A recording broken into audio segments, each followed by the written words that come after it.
Before we dive in, here's another show you can enjoy in the True Story FM family of entertainment podcasts. Meet Zinnia. You are being very polite to someone who is attempting to kill us. Her wife, Saffron. You know I'm wildly, madly in love with you. And their best friend, Goldie. Glad we didn't miss all the fun. Swords in hand, they defend their city from the worst of humanity. I am Lord Buxton Blue. Equity Electric. Herr Haig. Virgil Walcott. Vicious Suave. Follow their adventures on the Swashbuckling Ladies Debate Society audio drama podcast. Available now at truestory.fm/swashbuckling.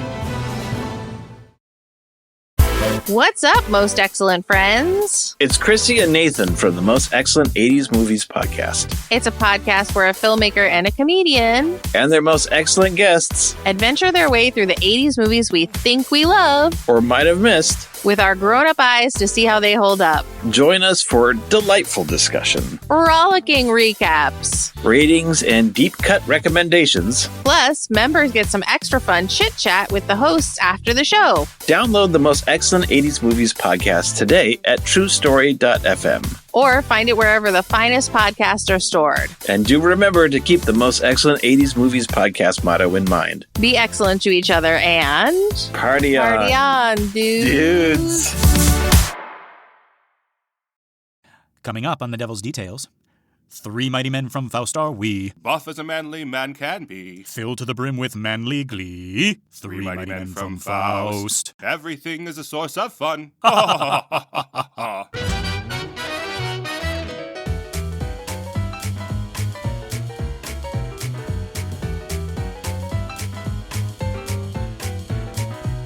Good morning, Star, and welcome to another episode of The Devil's Details, a show where we dig up, decipher, dissect, and deconstruct the many forms of the devil. One of my names is Lester Ryan Clark. And I sometimes go by Keenan Diaz. And we're just 2 mighty men. No. And we're just 2 lost souls hitchhiking down the highway to hell. Mm-hmm. And folks, last time you'll remember, well, I don't know. Do you remember? Because we don't. In between these episodes, I've been looking on all the Cliff's Notes and the what's the other one called? There's a Course Hero that's videos. Course Hero, yeah. And the Course Hero also does like a text version. Right. There's the Wikipedia. There's like people are doing like animated versions of this, like with Legos and stuff, which was really helpful. But I am still trying to like hack and slash my way through this. This is the toughest thing that we have ever done, I think. And we did Paradise Lost and Paradise Regained. I'm having fun with it, but it is that every single act so far is a whole other play. Yes. It's a whole different thing. It's like Blackadder. Do you know Blackadder? Yeah. It's like, the basic character, the 2 characters are the same, right? It's always Blackadder and it's his servant, right? Rowan Atkinson as Blackadder. But they're in like different genres even and jumping forward hundreds of years and you're just supposed to know, it's all the same thing, but not really. It's like Ren and Stimpy where it's like they're roommates in present day, or they have a house in the country, or they're suddenly like they're wanted cattle rustlers, right? Or pirates on the high seas. But it's always Ren and Stimpy, and or they're working for the president, or they're astronauts, and that's the most famous one is like Space Madness, yeah. I have a poster of that from when I was in 3rd grade. Oh my god, that's still in my house framed. Yes. I loved Ren and Stimpy so much. And I go back sometimes and I watch them because now they're all on YouTube. And I'm like, oh my God. My parents were right. Yeah. What did my parents think this was? Yeah. Okay, Space Cadets. That's my poster that I have. Okay, Space Cadets, it's time to hurtle into space. And they just look disgusting. Yeah. And you try to tell them, it's Chihuahua. Like, no, it's not. That is some not kind of I've demon. never seen a Chihuahua look like that. Right. Sometimes, whatever it is, I don't want it in my house. So that's Faust and Mephistopheles. Yeah, right. They are kind of themselves, but every single act has been different. And this is like we kind of have some supporting characters who were across acts. Like Helen is sort of in Act 2 and Act 3. Yeah. And then now we're going to get back to the Holy Roman Emperor, who's kind of from Act 1, but he acts very differently. And then the whole idea of what's happening here is completely removed from that first act. I'm in such a fuddle. I'm in such a fog. I can't even remember. I was like, I know we had the Holy Roman Emperor in Marlowe's Faust. Oh God, is that what I'm thinking of? No. You're right.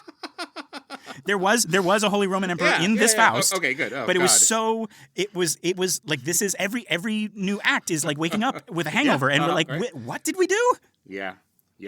I wonder how it would be when you're watching it all together. Oh my God. But I mean, there is that, I have kind of like dipped in to like, we're watching it in school with my students, the one with Bruno Ganz. Right. It is interesting, and maybe I think watching it be performed, but even the one with Bruno Ganz, they have two people playing Faust, and they have two people. Okay.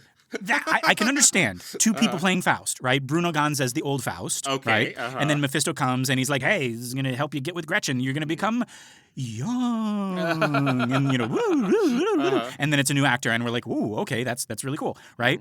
But there's two Mephistopheles. Yeah. How do you know which one you're looking? Anyways, okay.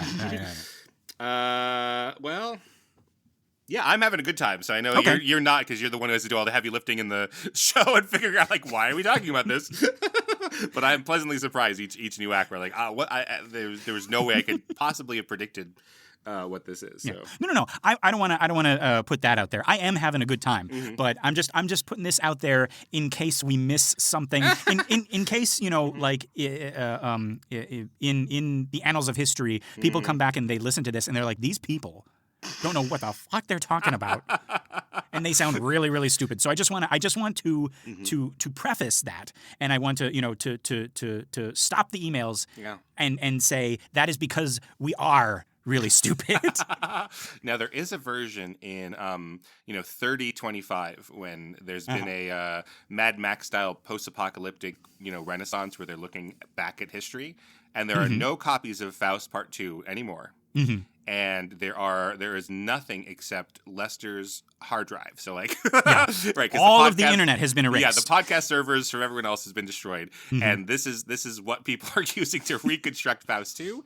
And I just want you to know, if you're listening to this, people in the future or aliens in the future, it is as confusing as as it sounds.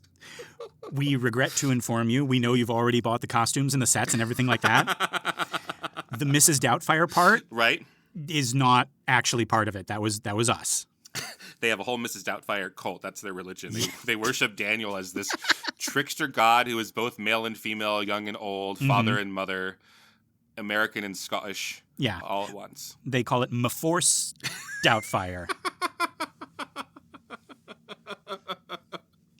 Right, and they worship Mrs. Doubtfire in the hopes of keeping Miranda at bay. Yes. Yeah. And it's just like the Trinity. It's like those famous kind of like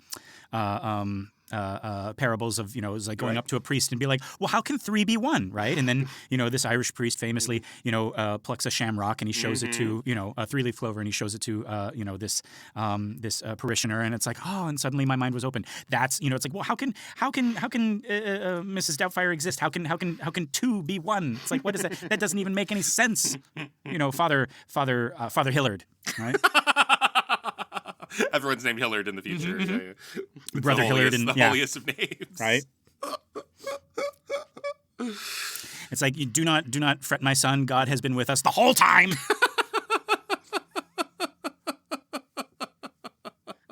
It's now peace be with you, right. And everyone just turns to each other. Daniel. Sometimes a man has got to do what a man has got to do, and they don't know that that's a Gandhi impression. Right. They just know it's what Daniel says. And now turn to the hymn on page 3, and everybody do a great impression of a hot dog. And they close out the service with, it's like, thank you all for being here. I have to go now. I have to go now. I have to go now. And yea, though I once thought I was funny, I used to think I was funny. There was a time when I found myself funny, but behold, today you have proven me wrong. Amen. And I forgot the most important part of all, right? Like how the priest greets his flock. Hello! All right, but I guess we got to talk about Faust a little bit in this Faust episode. Right. So what we're saying, folks, is none of that, aliens in the future, none of that was Faust. Everything that was not in Faust. You thought you knew was a lie. We apologize. Right. The funniest part of Faust is not in Faust. Okay. All right. So, so we open with Faust floating down onto this jagged mountain peak. It's actually, he has to be very, very careful, right? He's kind of like floating, and it's ow, ooh, ow, ow, ow. And he floats. Oh, I'm gonna float down over here. Ow, ow, ow, ow, ow. Because it's jagged. It's a jagged mountain peak. Very jagged. Right. But he's riding that cloud that used to be Helen's robes. Remember that, right? Like Helen died. No, I don't remember that, but okay. let me turn my pages here. Okay. Helen died and became the heir because she's chasing after their son. Right, with the stupid name, right? So Euphorion thinks he can fly, right? Because he's been given everything in his short life on a silver platter, and he thinks, why should I listen to gravity? He runs off a cliff and he splatters on the ground, and then Helen's sad, and she's like, oh, I'm gonna join my son in not hell, but like Helen's hell, right? And so they go down there. That's totally Helen's Hell this fall on CBS. 8 o'clock. Yeah.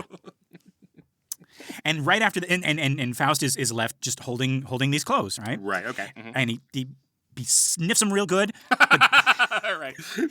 But like in between his sobs, he's like, yeah. Okay. But then they become the clouds.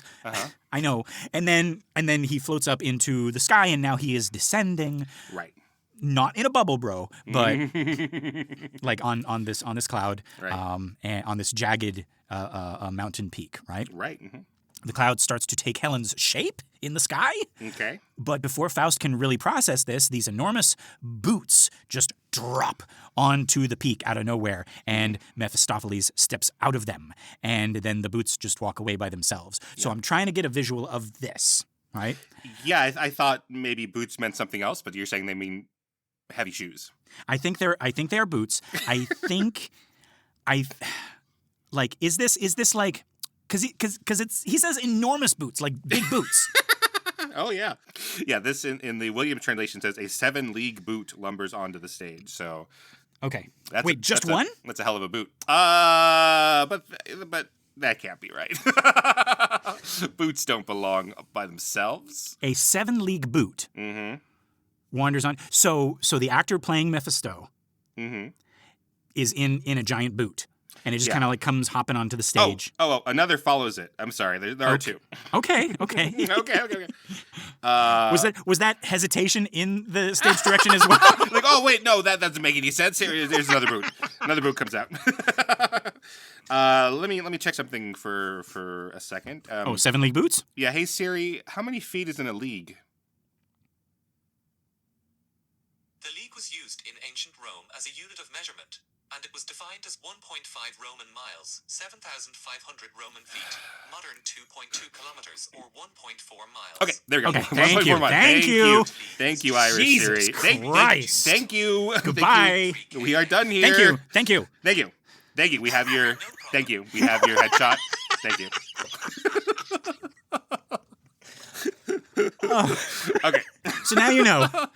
1.4 miles is so it's 9.8 miles is a boot, I guess. Okay. So, 7-league boots, famously, we know like these are like magic boots you put on your feet, and like you take one step and you've traveled 7 leagues, which is 9.8 miles. Great. Awesome. Yeah. So, really, really good if you're like, last stage of a video game, and that's when, you kill the boss and you're like, oh boy, like this is like, or the second to last boss, right? Right. Mm-hmm. But you would get it like right at the last. It's like I could have used these. I could have used these before.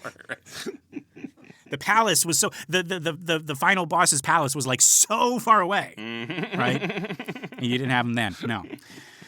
Yeah. Okay. So Mephistopheles is in one of these boots. Why isn't he in both of them? No. Why aren't the boots normal size? And he just kind of comes on like really fast. That doesn't sound as fun. I guess not. As a pair of giant boots. As a pair of giant boots come stomping onto the stage. Yeah. He comes out of one of them. Mm-hmm. Yeah, and you're thinking... Okay, sorry, go ahead. And then they both kind of like... yeah, off the stage. Super fun. Yeah, you're in too much of the mindset of how am I going to do this? Oh, yeah, because I got to stage this. It's opening night tomorrow. And I'm Nathan Lane, and I'm going to lose a lot of money. We've got ones of people coming. And even though this is the producers, Pumbaa is my co-producer. The guy who plays Pumbaa. I mean, okay. Yeah. Oh, no, not Ernie Sabella. No, Pumbaa. Oh, yeah, actually, yeah. He's there. And we're trying to make these 7-league boots work because that's what's in the text, and we can't go against the text of the great Goethe. Maybe we should be following the spirit of the text. Pumbaa, this is why you're the vice producer. Oh, sorry. Okay. Yeah. Okay. So yeah. The boots walk away by themselves. Yes. Yeah. These boots were made for Walken. And they do.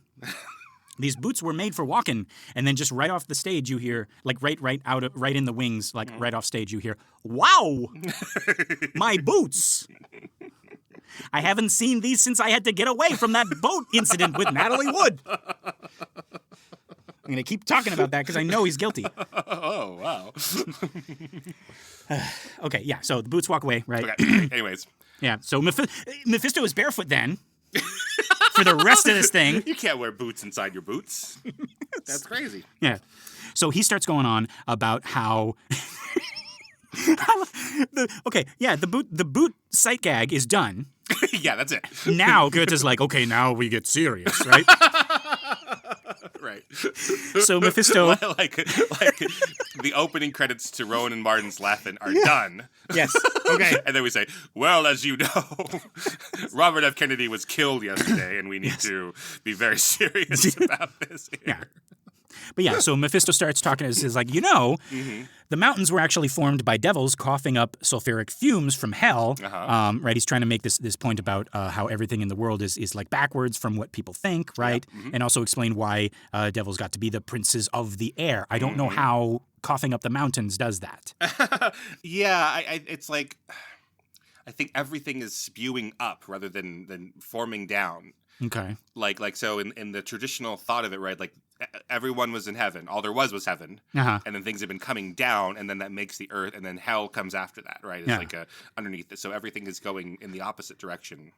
They really, really, really want to make Christianity a pagan religion. Like they are so like not just Goethe, but like Dante and Milton. They are like this reminds me of when.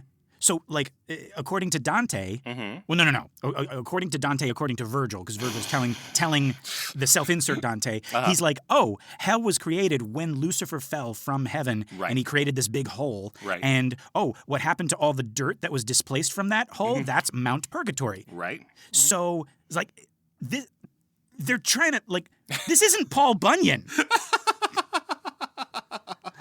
Now you might be wondering where the clouds come from, or the mountains, or the rivers. Well, Satan had a cold one day, and he sneezed so much that that's why we have the Mississippi. Right. Right. Like no, but yes, also it's fun. Maybe we need inherently a creation myth, and Genesis is a creation myth, but it's not really interested in those types of questions that you have there, or it's talking about very general, which makes sense if you're trying to found a world religion, or if it's the truth, right? Like it's very general. It's very, but like creation myths are about like, that's look over there, that mountain, those are the boots. Yeah, those are the giant boots that got stuck there, right? And this was Mephisto's faithful dog who said he would wait for him forever. Right. And it's just this mountain shaped like a dog because it turned to stone or something like that. Right. Yeah. Yeah, and the lake that it oversees is the dog's tears because it was missing Mephisto. Right, exactly. But Genesis like does that, but it's just like we have more important things to do, right? Like we have all this, but that's like two chapters of Genesis is the whole creation myth, and then because we had to fit in Adam and Eve, and then and then still Noah, right? Like Genesis is not just Adam and Eve; it's Noah and then all of his begats and everybody. Yeah, the most like mythy thing in our Genesis story is Noah taking like the animals 2 by 2. Right. Like that's the most kind of like story time mythology type thing, and everything else is like you say, it's like, you know, and God said, "Let there be light," and there was, and it was good, and it's like it almost sounds like, you know, and God said, "Let there be light," and it was good. Moving on. Yeah. Like, what more do you need? Yeah, so that's interesting. I hadn't really thought about that, but yeah, maybe we need more. Maybe we need to make creation myths out of our religion, because that is just more, it's more fun, as you said, but more satisfying, I suppose, right? Yeah. Why did he save all the mosquitoes? Well, let me tell you. You know, they used to only drink sap, and then once the boat landed, the one mosquito was like, hey, it really liked to listen to it liked to whisper in people's ears and also like listen to people arguing, and Shem called Ham a sap, and he was like oh well that's what I need to do, and he started drinking human blood because he thought it was sap, and that's why we have blood drinking mosquitoes. Oh, I've been up. I've been awake. Don't worry. Yeah. But no, that like that's kind of the flavor that we got here. I think. Yeah, that's super interesting. Okay, cool. Yeah. But yeah. Okay. So, let's see. The boots walk away with them. Yeah. So that's what Mephisto's trying to do. He's like, oh yeah, all the mountains came from. So he's being serious though. Oh yeah, he's not joking to Faust. He's like, hey, there's mountains. Like he's saying that's what happened. The mountains are a result of the demons coughing in hell so much that mountains were created. Yeah, I think so. Absolutely. Okay. Yeah, even like quotes the Bible to back up his claims. And Faust is not interested in any of it. And this is proof. This whole thing about like seeking knowledge, that is some very interesting knowledge. I would be like, yes, please tell me more. Right. Like, that's very interesting. But no, he's like, no. I need to get my quill wet. Yeah, and a couple times Mephistopheles has to be like, I was there, bro. I was there. And Faust doesn't seem to need that convincing anyways. He's just not interested. Yeah. So then, okay, Mephisto asks Faust if he has found anything in the world that he really wants. He thinks the answer is no, but Faust surprises him. What Faust wants is to create new land by pushing back the ocean and containing it. Sounds familiar because it is. It's that part of Genesis where God separates the water from the land, right? And it's so we're back into kind of the creation myth thing, right? Mephisto's response is basically, oh, that's easy. That's all you wanted. We could have said that, months ago. You could have said that like 7 leagues ago. Yeah, I gave you a son because I thought that would make you happy, and you just want some land? Okay. All right, okay. Right. But then they hear drums and military music in the distance. Mephisto explains what's going on. Remember that paper money scheme that they pulled on the Emperor? Yes, that Emperor. It backfired. The Emperor tried to both govern and also live it up at the same time, and everything fell apart into chaos and rebellion. So Mephisto suggests that they help the Emperor defeat these rebels. Okay, so it's again like paper money is bad, and we've come back to that now to like finalize that. So that's what you think Goethe is saying, paper money is bad. I think so. I was reading that a lot of people of Goethe's time, if you were a learned person, it was just kind of understood that what they did in the French Revolution with this paper money was bad inherently, and we shouldn't come back to that. Did they look at paper money like we look at like cryptocurrency and all that stuff? Yeah, I think that's a fair comparison, right? And then the one place where it happened, the economy fell apart, but maybe the economy fell apart because it was a crazy revolution. People forgot why they were killing each other, but they kept killing each other. I'm wondering if, I mean, I see that, right? Yeah, it's like people are gonna like once they're mad, they're gonna forget why they're mad, and they're just gonna keep being mad. Right. But I was wondering if Goethe was saying, well, no, like paper money could be useful, but these guys, they didn't. Because the whole argument that Mephisto was putting on back there when he was dressed as the fool him and Faust were like, hey, there's treasure in them thar hills. There's gold and jewels and everything like that under the earth. Right. Like we could dig that up and maybe convert that into paper money, and it's like that can be like our exchange, or we can just be safe in the knowledge that it's there and make the paper money. Yeah, that's interesting, right? Because that's where we are today. Is we don't back up our money to any set amount of materials because we couldn't do that. There is more. There are more dollars in the world than there are gold, if I understand this correctly. Mm-mm. So like our economy is bigger than there is gold. Right, and so we couldn't do that today. We're kind of running on the illusion of value. It's faith, baby. Just relax. Yeah. So before we got off of our gold standards and our any kind of standard, we thought that was impossible. But we've proven that pretty well in the past 60, 50 years that we do not need to base our money off anything except for the collective understanding that everything is worth what its purchaser will pay for it. If everybody believes in a set size and shape of bullshit, then you can have an economy or a religion or, Well, I do. I don't want to get into it, but there are some people who are like, the money system is bullshit and et cetera. But it is. I'm a firm believer in fiat currency that we don't need to have it backed up. So gotcha. I don't want to. There are some people who would stab me in a bar for saying that. It's those people who believe in Toyota currency. Am I right? That's right. Yeah. But yeah, okay. So that's the thing. It's the emperor is back and he's pissed. No. That's right. Yeah, but no, he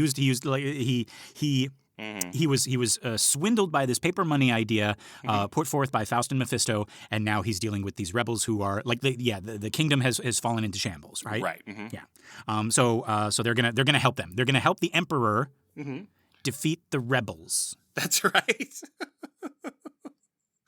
That's what emperors do, I suppose. Yes, right? The rebel scum. So they move down to a lower mountain range where they can see the armies in the valley below. Mephisto's confident that they can win this for the emperor using magic, because magic worked so well when he was helping the emperor before. So you're saying the emperor has arranged this new place, they've helped him find this new place in the valley where they could spy, from high above, and they could see everything. Yes. Okay, right? great. Yeah. The star above everything, right? that they could see where they have to kill things. Yes, the star that deals death. Right.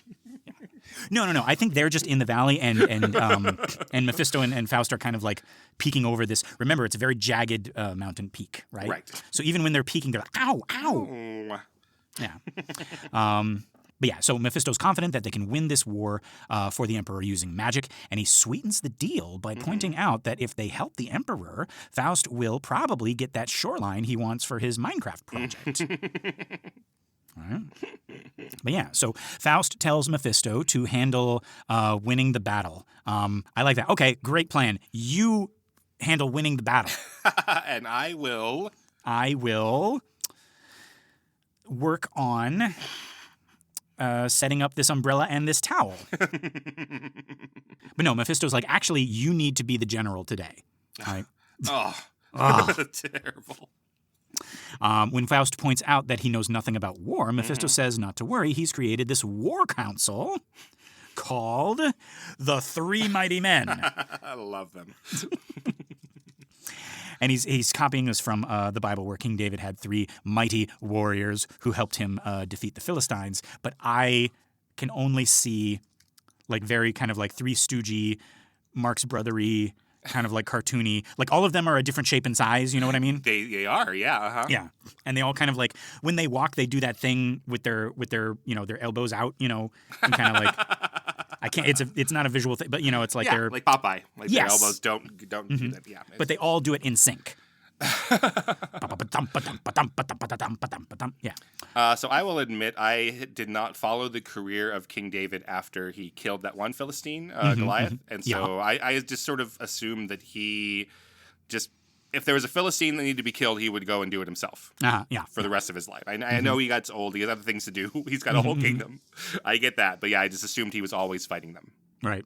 with his little sling. He never upgraded. He was just like, it worked the first time. Right, sure. If I was a Philistine, I would get the hell out of there. Yeah. I would build some anti-sling protections. Impossible. Yeah. My liege, he has an even bigger sling. No! Well, yeah, so maybe their god is the one true god.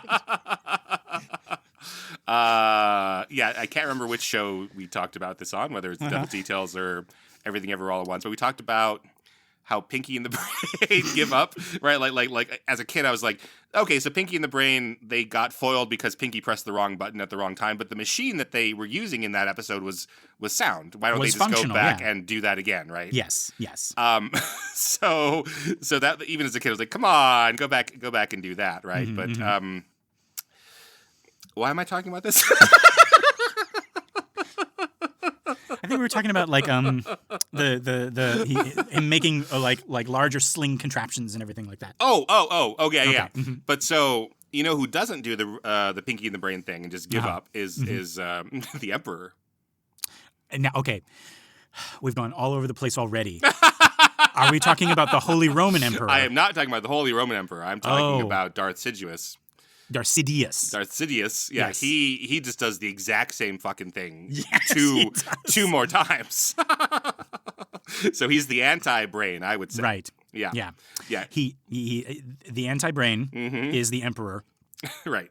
And his method allows him to come back after being thrown down a fucking shaft. Right. Into space. Into a Death Star that's then blown up, right? Yes. Yeah. He's dead. Yeah, but somehow. Right. And his great plan is to build another one of those. Yep. Yeah. So that's and then the scene kind of like transitions like and you just see Mephisto and he's like, and that's the plan. Right? But we did that already. No. Can the Holy Roman Emperor be Darth Sidious? Absolutely. Okay, good. All right. He's already fighting the rebels. All right. Okay. Anyway, so Mephistopheles quoting the Bible to justify his plans, several times in this act, which is interesting. Yeah. Not quoting the serpent or quoting, the Satan or anything like that. But he's quoting like the good parts of the Bible. Right. Exactly. Yeah. Right. Yeah. So he's talking about these three mighty men, right? And these guys show up, right? And you got a young one who's all about violence and bloodshed, right? A middle-aged one who just wants treasure, and you got an old conservative one. Yep. Who likes both. No. Yeah, so the young one is all about like, hey, I'm brave, etc., right? I'm doing this and I'm doing it for the love, like Ray J. And the middle one is like dressed really nicely and he's like, well, there's a reason why we're doing this and he's getting this for treasure and like there's what we're going to do with all the treasure. And the old one is kind of like, I've seen it all before and like I'm not swayed by any of those things, but I'm really really safe against like pain and fear. Like I don't really care about pain. I don't really care about fear.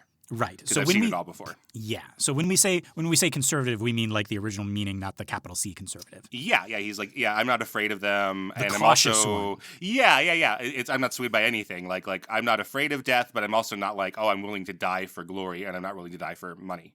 Right. He is reserved. He is cautious. That's what he is. Yeah. Right. He can take it. Yeah. Right. They all head down the mountain together to deal with this battle. I love how it's like deal with this battle, right?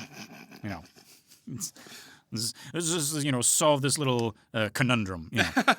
Yeah, and Faust is like he's been made the general, and he's like, oh, that's terrible. I don't want to do this at all. But then Mephistopheles immediately is like, but I'm giving you these three guys who really are the warriors and generals in one. They're going to go and figure this all out themselves. Yeah. So.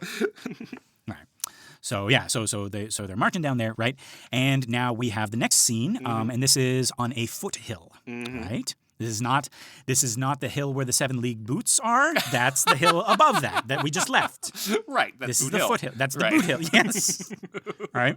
So now we're on a foothill, right? And we're down at this foothill where the emperor has set up his command tent with his military officers, and they're discussing how strong their army is. But the two scouts come in with some pretty bad news.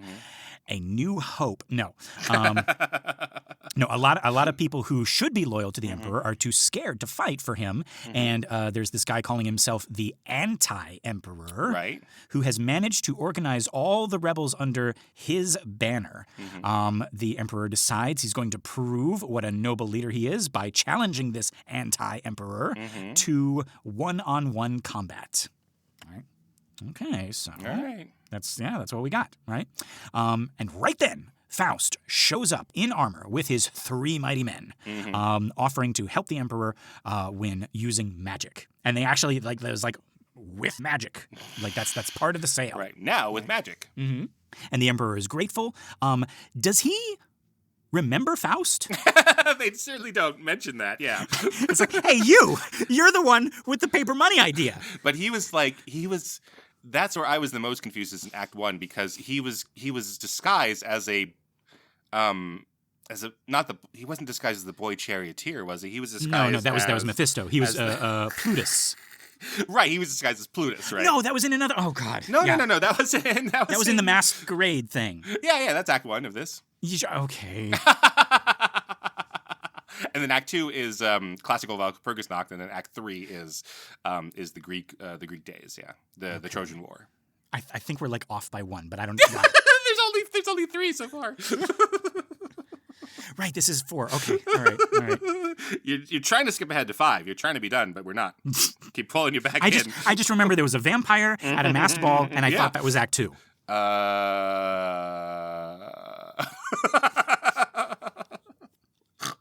Whatever. Yeah. So, anyways, he's not oh, hey, you're Plutus. Yeah. Right. He doesn't do that. You're Prince Ali. Prince Abubu. Yeah, I know you. All right. So we got Emperor, and we got Anti-Emperor, and Plutus. Yeah. Anti-Emperor and Uncle Henry. Stop it. So he shows up with his 3 mighty men. Right. Great. Yeah. Yes. Right.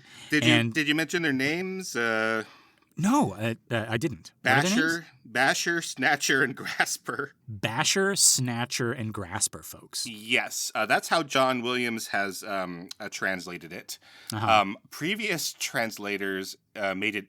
Maybe this is closer to the real German. Okay. Bully boy, grab quick, and hold tight. Gotcha. Yeah, Raffabald, Hadabald, Halsefest. There we go. Yeah. Radabald, Hasselfald, Bolshevik. Yeah, there we go. Right. Bully boy, grab quick, hold tight. Yep, that is, and see, I knew they walked like that because that's how they would walk. Yeah. Right. Yeah.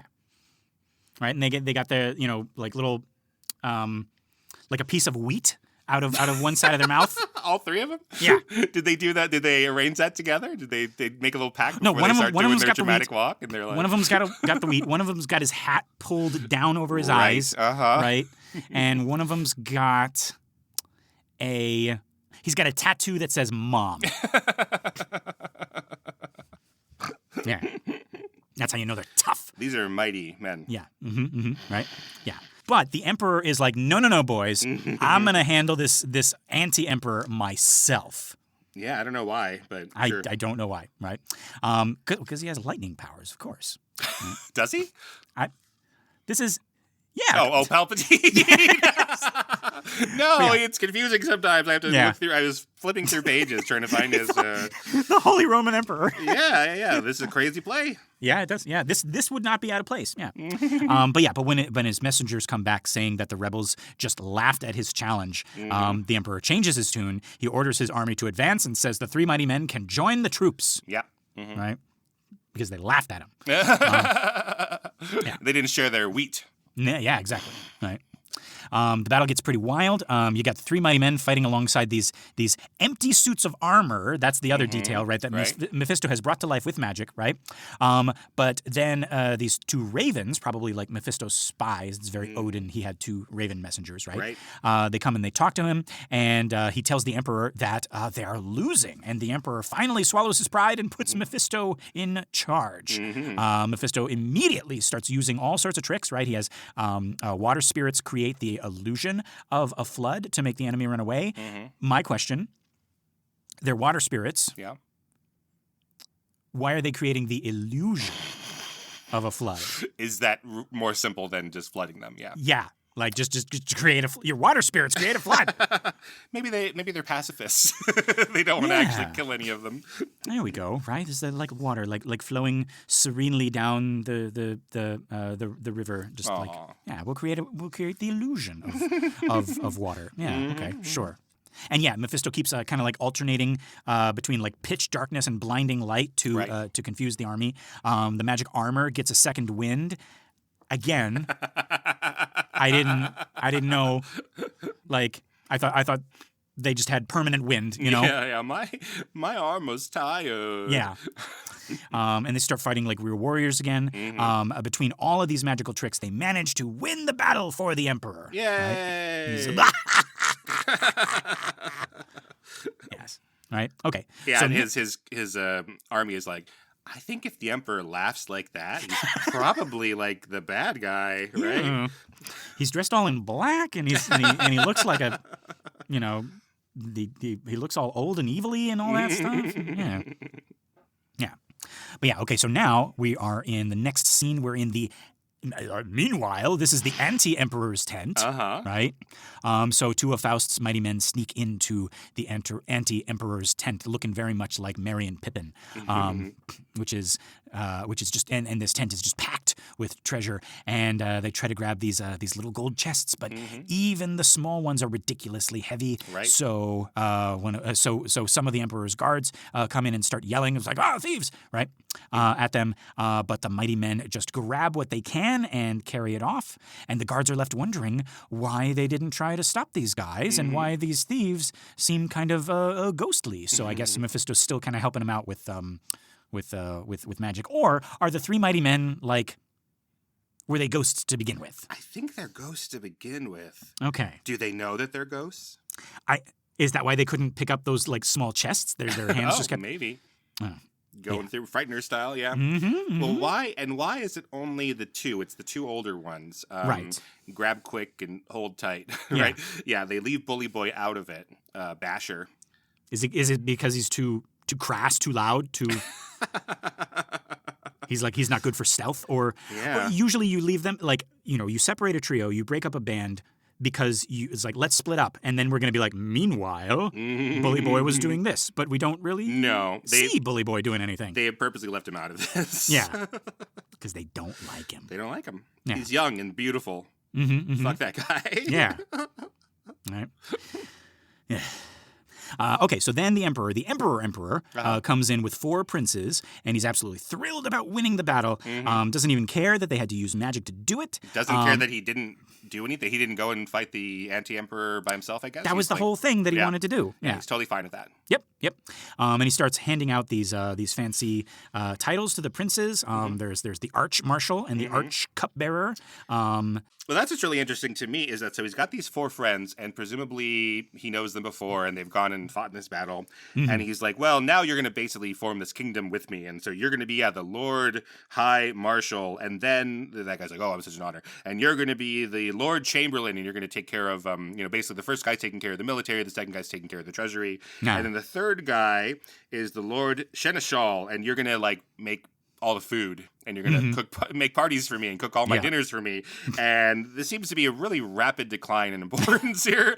And then the fourth guy, is the Lord Cupbearer. Yep. And he's going to grow the wine and make sure that there's always wine around. Yeah. And that's the 4 equal parts of the empire. But my lord, what about like? Don't I get any fiefdoms, or like I'm not like where's my legion of soldiers or yeah. You're choking me. Where's my wine? That's my question. George C. Palpatine. Right. Hey kid, use the Force.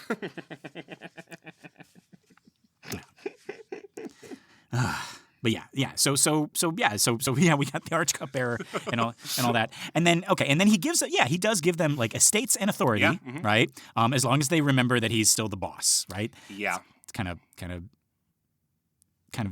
showing how insecure you are, but whatever. He raises them to equal rank, but he's the best of them equally. Right. Yes. Yeah, Which I guess is what the Holy Roman Emperor is anyways. So. Yeah, some are more equal than others.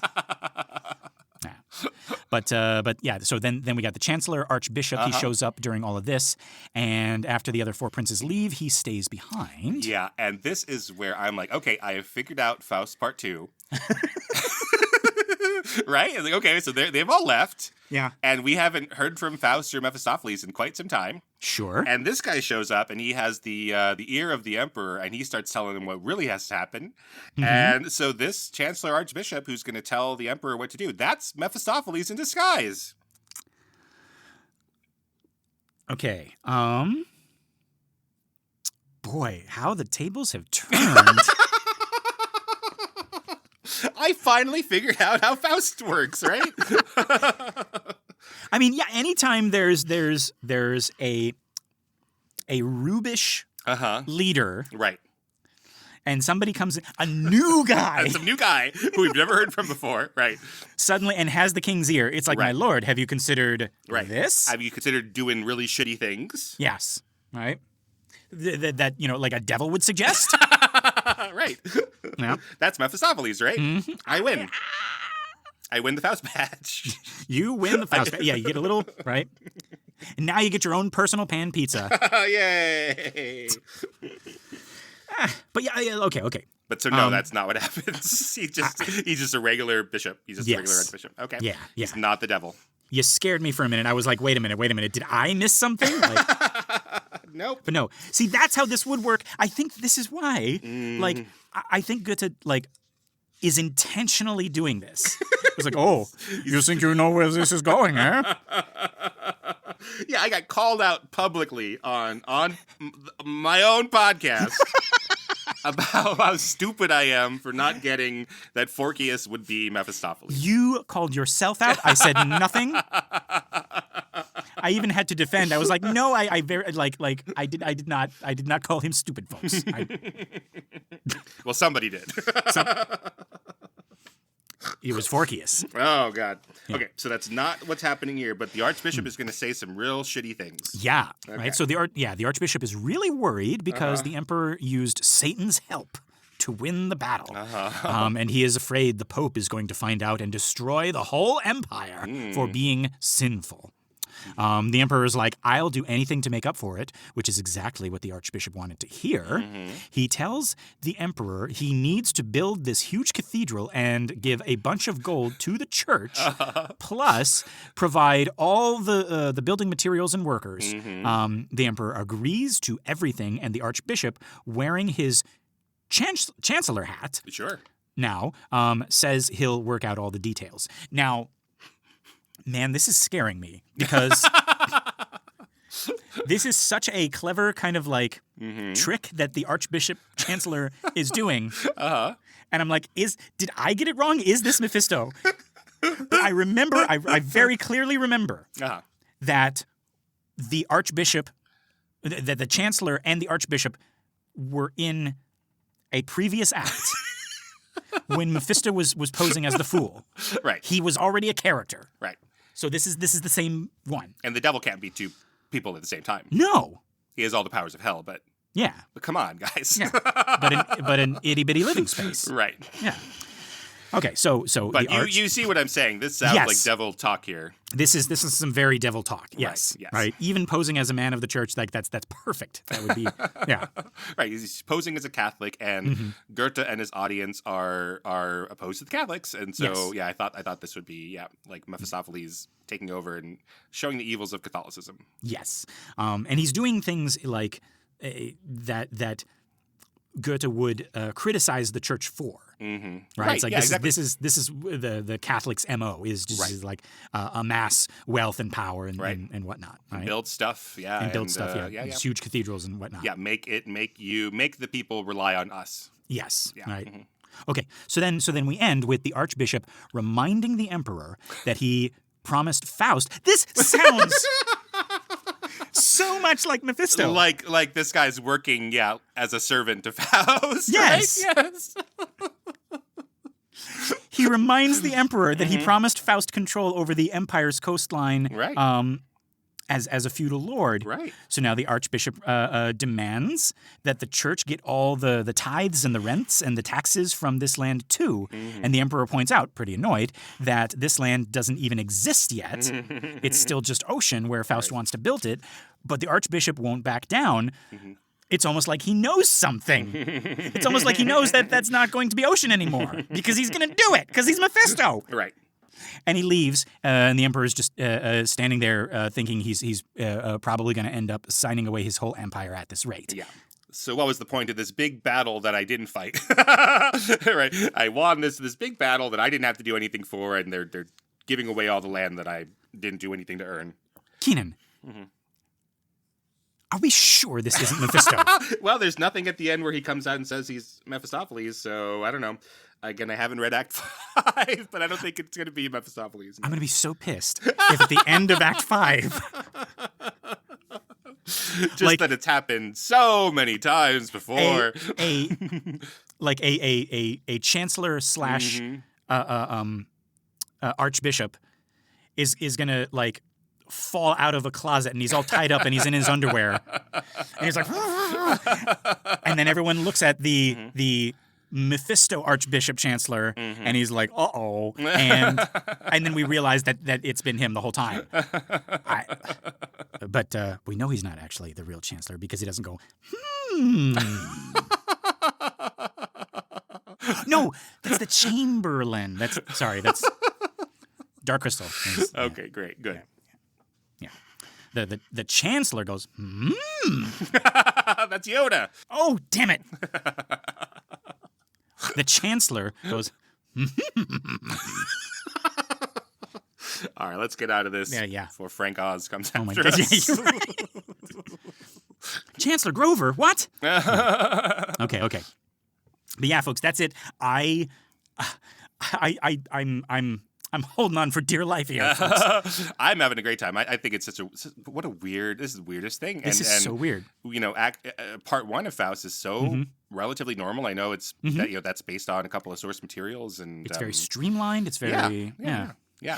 We say it's based on a couple of like source materials, right? Because we have the actual real Johann Georg Faust, right? And we have we have the Marlowe play, and I'm wondering if Goethe is looking at all this, right? And he's like, okay, like I'm going to do the Gretchen part, and that that kind of like lays out flat, or that kind of lays out nicely, and all the pieces fit and everything like that. I think the Faust legend as it is has more puzzle pieces than the actual puzzle. Right. And so what he has done is he has completed the puzzle in Faust Part 1. And he's like, there it is. That's it. That's everything. Right? And then he just looks in the box and he's like, oh. And there's just more puzzle pieces. And he's like, And now he's like, okay, dang, I didn't do the Holy Roman Emperor part in Part 1. I guess I gotta put it in. Oh, the homunculus, right? I forgot. That's part of the Faust legend. I have to put it somewhere. And so you got Helen of Troy, which he didn't include in Part 1. Right. Homunculus, like the whole Greek Walpurgisnacht, the Holy Roman Emperor, right? That was in Marlowe, but like Goethe didn't do it, and he's like, I'll show that Brit, I'll have a Holy Roman Emperor too. You know what? I'll have an anti-Holy Roman Emperor. And we have to explain George Lucas style where the Emperor gets his grapes. Yeah. So hence the cupbearer. Right? Yeah, I think that's what's going on. So I'm excited to see the end of this. Me too, yeah. As we visit Act 5 next week. Yeah, I don't know if these mighty warriors, the mighty three, if they're coming back. But unlike a lot of our other guest stars, they don't get introduced and then die by the end of the act. So I don't know what's happening with them. Yeah. So we might see them, or they might just be, like made of smoke, and they just might go, Yeah, either way, I am here for it. Yeah, right. That vampire doesn't show up anymore, like, yeah. Oh, but I do know. Somebody's going to show up at the very, very end. Oh, okay. And I'm waiting for you. I'm waiting for your reaction. It's going to be like it's going to be like Emperor level of like, I cannot fucking believe this. Well, geez. And now I'm just trying to think about who it could be. Yeah. And I don't know if you're going to be mad or if you're going to laugh your ass off. But yeah, you just wait. Yeah. At the end, Punky Brewster shows up and she's like, "Remember me?" I'm like, the name. Yeah. I kind of forget. Like, what was it? You were on right before Small Wonder. Right. She was a robot. I forget what your I what remember your deal that. is. Yeah. Right, I don't remember what your deal is, but great name. This was back when like they had like slang like punch it into the computer, and she like actually punched the computer, and it was really funny. Laughed for like 5 minutes on that. Right. Yeah. But yeah, folks, this has been another episode of The Devil's Details. I've been Lester Ryan Clark. You can summon me on all the socials as Lester Ryan Clark. And I've been Keenan Diaz, and you can invoke me on Instagram and Letterboxd as Howdy Keenan. Yeah, find more of our shows and other really cool podcasts at truestory.fm and drop us a message at bananaforscalemail, M-A-I-L, @gmail.com. We got our Facebook listener group, Banana for Scale. That's a community for all of our shows, including this one. It's a private group. Just request to join and we'll let you in. If you want more, consider joining us at truestory.fm/join. And look for Banana for Scale. That is us. You get bonus episodes of all of our shows, access to our Discord, and you get your episodes a week early. Pretty cool. Just $5. Wouldst thou like to live deliciously? We're not even asking for your souls. Just give us a 5 pentagram rating on iTunes or Spotify or wherever you listen to our show. That and sharing the show by word of mouth or on social media helps our little podcast grow and find more cool people like you. All right, folks, until next week, love and hisses. Mwah!